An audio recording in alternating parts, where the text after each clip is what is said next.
दोस्तों, बिहार में जब साल 2025 में नई सरकार की गठन हुई थी तो राज्य के गृह मंत्रालय यानी कि पुलिस और प्रशासन की जिम्मेदारी सम्राट चौधरी को मिली थी। सम्राट चौधरी बिहार में बीजेपी के नेता हैं और साथ में राज्य के उप मुख्यमंत्री भी।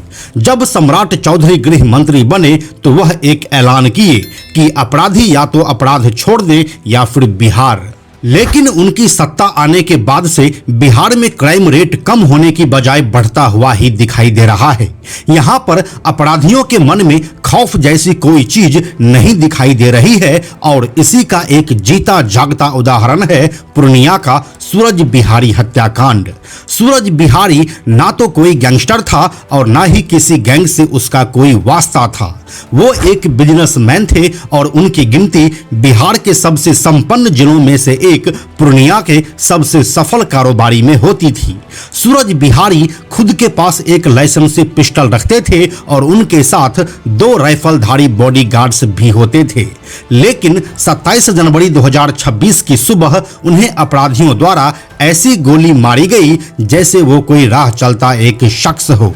आखिर अपराधियों को इतनी हिम्मत कहां से मिलती है और पूर्णिया के सूरज बिहारी हत्याकांड की पूरी कहानी क्या है? कैसे एक इंस्टाग्राम स्टोरी जिले के सबसे सफल कारोबारी के हत्या की वजह बनी? आइए आपको बताते हैं पूरी कहानी आज के इस वीडियो में। हेलो एंड नमस्कार, मेरा नाम है प्रशांत और आप देख रहे हैं बेजोड़जोड़ा.com का यूट्यूब चैनल। दोस्तों, सबसे पहले हम आपको सूरज बिहारी के बारे में बता देते हैं। इससे आपको यह समझ में आ जाएगा कि आखिर सूरज बिहारी था कौन और क्या वाकई वो कोई गैंगस्टर था या बिजनेसमैन। तो हम आपको बताते चलें कि 28 साल के सूरज बिहारी का असली नाम सूरज यादव है और वो बिहार के पूर्णिया के रहने वाले थे। बचपन से ही सूरज बिहारी को बिजनेस में काफी रुचि थी। इसी कारण वह अपने पिता जवाहर यादव के साथ बिजनेस में हाथ बंटाने लगे। 20 साल की उम्र में वह बिजनेस में पूरी तरह से रम चुके थे और पिता के बिजनेस को काफी आगे भी बढ़ा रहे थे। इससे शहर में इस वक्त तक उनके मक्के के 18 गोदाम और बिल्डिंग मटेरियल का करोड़ों का बिजनेस खड़ा हो चुका है। साथ ही सूरज बिहारी ने रियल एस्टेट में भी निवेश किया जिससे उनका टर्नओवर करीब 15 करोड़ के आसपास पहुंच चुका था। दोस्तों, सूरज बिहारी एक लग्जरी लाइफस्टाइल के शौकीन व्यक्ति थे। ऐसा इसीलिए क्योंकि उसने कभी गरीबी नहीं देखी थी और जितना भी वह कमाता था उससे एक अच्छी लाइफस्टाइल जीना पसंद करता था और एक तरह से इसमें कोई बुराई भी नहीं है। इसी लाइफस्टाइल को मेंटेन करने के लिए वह कई लग्जरी गाड़ी भी खरीदे। इसमें 2.5 करोड़ की डिफेंडर कार के अलावा एक पजेरो, 20 लाख की स्कॉर्पियो और 2.5 लाख की एक बाइक थी। वे शूटिंग के भी काफी शौकीन थे। उन्हें घूमने फिरने और दोस्तों के साथ रेस्टोरेंट में मस्ती करना पसंद था। इन सब के अलावा सोशल मीडिया के इस दौर में वह वीडियोग्राफी और रील के भी बेहद शौकीन थे और इंस्टाग्राम पर अक्सर वह अपनी रील अपलोड किया करते थे जिससे उनकी फॉलोइंग भी ठीक ठाक हो चुकी थी। इसके बाद साल 2022 में सूरज बिहारी की शादी हुई और इस शादी से उनको एक बेटी भी है। यहाँ तक आप यह तो जान ही चुके हैं कि सूरज बिहारी कोई गैंगस्टर नहीं था बल्कि एक सफल बिजनेसमैन था जो अपनी लग्जरी लाइफस्टाइल मेंटेन करता था और रील्स के जरिए अपनी शोहरत को भी बढ़ा रहा था। तो अब कहानी में आगे चलते हैं। जब सूरज बिहारी की इतनी लग्जरी लाइफस्टाइल थी तो जाहिर सी बात है कि उनके दुश्मन भी होंगे। इसीलिए वो अपने पास एक लाइसेंसी पिस्टल भी रखते थे और साथ में 2 बॉडीगार्ड्स भी जिनके पास लाइसेंसी राइफल्स होते थे। वो अक्सर रील्स में भी इन चीजों को दिखाते थे और शायद यही वो बात थी जो उनके कुछ करीबी दुश्मनों को खटकने लगा था। सूरज बिहारी 3 भाई थे जिसमें वो सबसे बड़े थे और छोटे भाई का नाम उदय है। इसी उदय का एक दोस्त है सूरज शर्मा। यही सूरज शर्मा 24 या 25 जनवरी को एक लड़की की फोटो अपनी इंस्टाग्राम स्टोरी में लगाता है और पूरा विवाद यहीं से शुरू हो जाता है। दोस्तों 23 जनवरी 2026 को सरस्वती पूजा के दिन पूर्णिया के नेवालाल चौक स्थित स्कूल में वीडियो बनाते वक्त सूरज शर्मा की एक फेमस वीडियो क्रिएटर के साथ फोटो खिंच गई, जिसे इंस्टाग्राम पर डालने के बाद लड़की के बॉयफ्रेंड स्नेहिल झा ने सूरज शर्मा को निशाना बना लिया। 25 जनवरी को सरस्वती पूजा के मूर्ति विसर्जन के दौरान स्नेहिल झा अपने दोस्तों के साथ सूरज को बांस के खेत में ले गया और लात घूंसे और बेल्ट चप्पल से बेरहमी से पीटा। फिर 26 जनवरी को बातचीत और माफी की बात के बावजूद मामला नहीं सुलझा, जिसके बाद स्नेहिल झा पक्ष ने घर पर आकर दोबारा मारपीट की बात की। बाद में यही विवाद उदय यादव तक पहुंची और उसे भी स्नेहिल झा द्वारा पीटा गया, जो सूरज बिहारी के छोटे भाई हैं। अब आती है तारीख 27 जनवरी 2026 की। इस दिन सुबह कारोबारी और फेमस ब्लॉगर सूरज बिहारी अपने छोटे भाई उदय यादव के साथ हुई मारपीट के बाद भाई के दोस्त सूरज शर्मा के साथ Maranga Vasant Vihar fun city park के पास पहुंचे थे। वे समझौता कराते कि इससे पहले ही लड़की के बॉयफ्रेंड स्नेहिल झा की ओर से आए ब्रजेश सिंह ने सूरज बिहारी के ऊपर अंधाधुंध फायरिंग कर दी। ब्रजेश ने कमर में छिपाकर रखी गई पिस्टल और 3-0 निकाली और ताबड़तोड़ 5 राउंड फायरिंग की। पहली गोली सूरज के चेस्ट, दूसरी गोली पेट और तीसरी गोली बाएं बाह में लगी, जिसके बाद खून से लथपथ सूरज बिहारी जमीन पर गिर पड़े। गोलियों की तरतराहट के बीच गार्ड और फुफेरा भाई बड़ी मुश्किल से वहां से जान बचाकर भागे।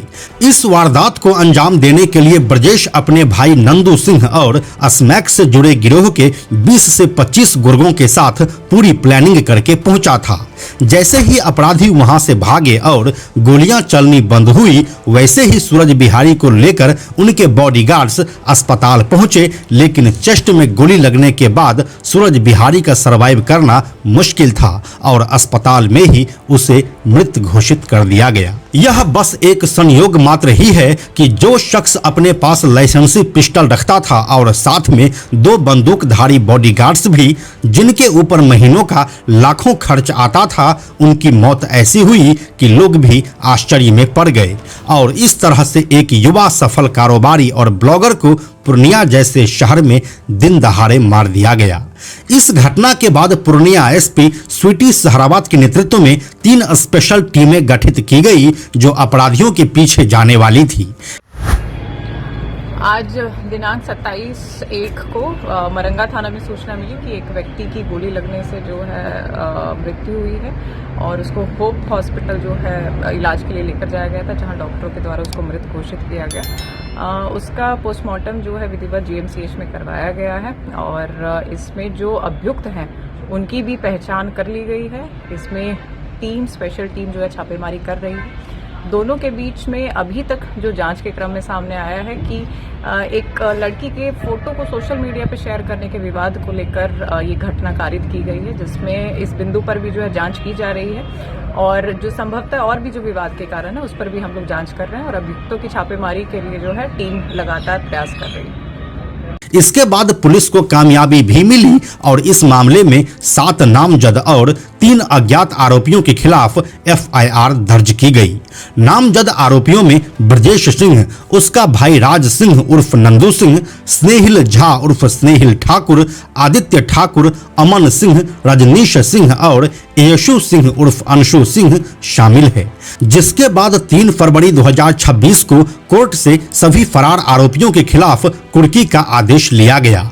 मामले में शामिल सभी 7 नामजद आरोपियों के घर कुर्की की कार्रवाई से जुड़ा इश्तेहार चिपकाया गया। यहाँ से पुलिस की बढ़ती दबिश पर हत्याकांड के अहम आरोपी लड़की के बॉयफ्रेंड स्नेहिल झा उर्फ स्नेहिल ठाकुर और आदित्य उर्फ आयुष ठाकुर ने 6 फरवरी को मुजफ्फरपुर बस स्टैंड के पास नजदीकी थाना की पुलिस को सरेंडर किया, जिसके बाद ब्रह्मपुरा थाने की पुलिस ने उसे गिरफ्तार कर लिया और आरोपी को पूर्णिया पुलिस को सौंप दिया। इस बीच पूर्णिया पुलिस को सूचना मिली कि सूरज बिहारी हत्याकांड से जुड़े मुख्य आरोपी नेपाल भागने की तैयारी में है। मिली सूचना के आधार पर पुलिस ने 2 दिनों से बॉर्डर एरिया का घेराबंदी किया और आरोपियों की धरपकड़ में लग गई। इसी क्रम में हत्याकांड से जुड़े 3 आरोपी नंदू सिंह, ब्रजेश सिंह और अमन सिंह तीनों को रुपौली इलाके के पास पकड़ा गया और फिर मरंगा थाना लाया गया। अब कुल मिलाकर पूर्णिया पुलिस के पास अपडेट यह है कि सूरज बिहारी हत्याकांड में शामिल सभी अपराधियों को गिरफ्तार कर लिया गया है और अब अलग से उनके ऊपर आपराधिक मुकदमे चलाए जाएंगे। लेकिन इसी बीच एक और दिल तोड़ने वाली खबर सामने आती है। अपने जवान बेटे के मर्डर का सदमा उनके पिता जवाहर यादव बर्दाश्त नहीं कर सके और बेटे की मौत के 10 दिनों के बाद ही 6 फरवरी की सुबह उनकी भी हार्ट अटैक से मौत हो गई। सूरज बिहारी की हत्या के बाद से उनके पिता जवाहर यादव गहरे सदमे में थे। कुछ दिन पहले ही वे ऋषिकेश जाकर बेटे की अस्थि कलश का गंगा में विसर्जन कर लौटे थे, लेकिन मन का दर्द कम नहीं हुआ था। फिर 6 फरवरी की सुबह अचानक उनके सीने में तेज दर्द हुआ और हार्ट अटैक आया। उन्हें तुरंत नजदीकी अस्पताल लेकर जाया गया, जहां उनकी मौत हो गई। महज 10 दिनों के अंदर इस परिवार में हुई इन 2 घटनाओं ने पूरे इलाके को झकझोर कर रख दिया है। घर में मातम पसरा है और मोहल्ले से लेकर शहर तक गम और सन्नाटा छाया हुआ है। अब न्याय की उम्मीद में यह परिवार पूर्णिया पुलिस की ओर मुंह बाए खड़ा है और उम्मीद है कि पूर्णिया पुलिस और बिहार सरकार इस परिवार के साथ अन्याय नहीं होने देगी। तो दोस्तों, यही थी पूर्णिया के सूरज बिहारी हत्याकांड की पूरी कहानी। इस पूरे वीडियो के बारे में अपनी राय आप हमें कमेंट बॉक्स में लिखकर बताइए। हम जल्दी मिलते हैं आपसे एक नए वीडियो के साथ में हम आपको यह भी बताते चलें कि आप में से 97% ऐसे लोग हैं जो हमारे वीडियोस को देखते तो हैं, लेकिन हमारे चैनल को सब्सक्राइब नहीं करते हैं। ऐसे लोगों से हमारी हाथ जोड़कर विनती है कि अगर आपको हमारे वीडियोस पसंद आ रहे हैं तो आप बेजोड़ जोड़ा के इस चैनल को सब्सक्राइब जरूर कर लीजिए। साथ ही बेजोड़ जोड़ा नाम से हमारा एक एक्स अकाउंट है, यानी कि ट्विटर अकाउंट है, आप उसे भी फॉलो जरूर कीजिए। यह वीडियो अगर आपको पसंद आया तो इसे लाइक और शेयर जरूर करें। आने वाले वीडियोस के लिए बेजोड़ जोड़ा को सब्सक्राइब करके बेल आइकन को टच करना ना भूलें। Thank you so much.